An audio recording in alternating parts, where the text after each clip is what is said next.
ప్రభుత్వం మెట్టు దిగట్లేదు, జూనియర్ డాక్టర్లు పట్టు వీడడం లేదు.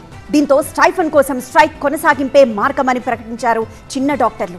ఇది ఇలాగే కొనసాగితే రోగులకు ఇక్కట్లు తప్పేలా లేవనే ఆందోళన వ్యక్తమవుతోంది.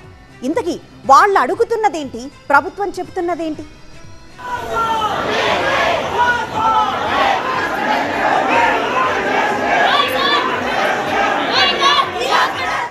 ఏపీలో జూనియర్ డాక్టర్ల సమ్మె ఉధృతం. రోజుకో తీరుగా నిరసనలు. స్టైఫండ్ విషయంలో ఎవరి పట్టు వారిదే.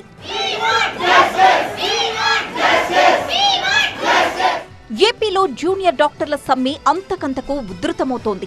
వెనక్కి తగ్గని జూనియర్ డాక్టర్స్, మెట్టు దిగని ప్రభుత్వం వెరసి సమస్య జటిలమవుతోంది. స్టైఫండ్ విషయంలో ఇరు వర్గాలు పట్టు వీడకపోవడంతో ఆసుపత్రుల్లో రోగులకు కష్టాలు తప్పట్లేదు. స్టైఫండ్ ని 30% పెంచాలని జూనియర్ డాక్టర్స్ డిమాండ్ చేస్తుంటే 3% అయితే ఓకే అంటోంది ప్రభుత్వం. ఈ విషయంలో జూనియర్ డాక్టర్లతో ప్రభుత్వం జరిపిన చర్చలు కూడా విఫలమైపోవడంతో వివాదం ముదిరిపోతోంది.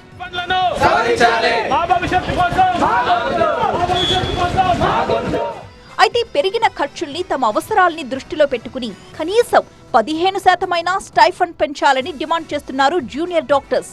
ఈ విషయంలో ప్రభుత్వం సత్వరమే నిర్ణయం తీసుకోవాలంటున్న జూనియర్స్ ఆగస్టు 15 వరకు డెడ్ లైన్ పెట్టారు. ఆ లోపు తమ డిమాండ్కి తలొగ్గకపోతే ఆందోళనలు తీవ్రతరం చేస్తామని హెచ్చరిస్తున్నారు. ఈ విషయంలో ప్రభుత్వం వర్షన్ మరొక రకంగా ఉంది. ఇవ్వాలని ఉన్నా ఇచ్చే పరిస్థితుల్లో రాష్ట్ర ఆర్థిక పరిస్థితి లేదు అంటున్నారు వైద్య శాఖ మంత్రి సత్యకుమార్. ఇక్కడిస్తున్న స్టైఫండ్ ని మిగులు బడ్జెట్ ఉన్న తెలంగాణతో పోల్చి చూసుకోవద్దని జూనియర్ డాక్టర్స్ కి సూచించారు మంత్రి. లోటులో ఉన్న రాష్ట్ర బడ్జెట్ ని చూసి సమ్మెపై పునరాలోచన చేయాలని కోరుతున్నారు. మనమేమో రెవెన్యూ డెఫిసిట్ స్టేట్ కాబట్టి తెలంగాణతో పోల్చుకోవడానికి లేదు. అయితే ఇప్పుడున్న దీంట్లో మనం కేరళ కన్నా ఎక్కువ ఇస్తున్నాం, తమిళనాడుకి కర్ణాటక ఇది ఇస్తున్నాం. అందుకని వాళ్ళు ఒక ప్రతిపాదన పెట్టారు మా ముందు. మేము ప్రభుత్వం ఉన్న పరిమితుల దృష్ట్యా ఇంత చేయగలమని చెప్పాం. ఖచ్చితంగా ఇంటర్న్స్కి ఆంధ్రప్రదేశ్లో తక్కువ ఉంది. అదేవిధంగా పీజీ స్టూడెంట్స్కి కొద్దిగా మిగతా రాష్ట్రాలతో పాటు ఉన్నప్పటికీ ఇంటర్న్స్ తక్కువ ఉంది. అందుకని మేము ఇంటర్న్స్కి ఎంత ఇవ్వాలి, ఎంత పర్సెంటేజ్ పెంచాలి, పీజీ స్టూడెంట్స్కి ఎంత పెంచాలి, తర్వాత సీనియర్ రెసిడెంట్స్కి ఎంత పెంచాలి, సూపర్ స్పెషలిస్ట్కి ఎంత పెంచాలి అనే విషయం మీద మాట్లాడుతున్నాం.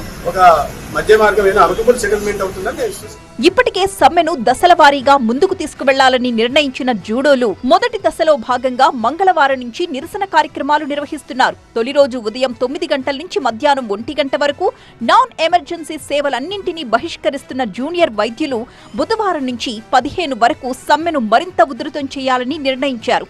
ఉదయం 9 గంటల నుంచి సాయంత్రం 4 గంటల వరకు నాన్ ఎమర్జెన్సీ సేవల్ని పూర్తిగా బహిష్కరించి ఎక్కడికక్కడ స్వచ్ఛంద రిలే దీక్షలు నిర్వహిస్తున్నారు. రాష్ట్ర వ్యాప్తంగా అన్ని జిల్లాల్లోనూ సమ్మెను ఉధృతం చేసిన జూనియర్ డాక్టర్స్ ఆగస్టు 15 లోపు ప్రభుత్వం తమ డిమాండ్కి ఒప్పుకోవలసిందేనని డెడ్ లైన్ విధించారు. మరి ప్రభుత్వం దిగొచ్చి కనీసం 15% పెంపుకైనా ఒప్పుకుంటుందా, లేక ప్రభుత్వ వినతికి జూనియర్ వైద్యులే తగ్గుతారా అన్నది ఇప్పుడు ఆసక్తిని రేపుతోంది.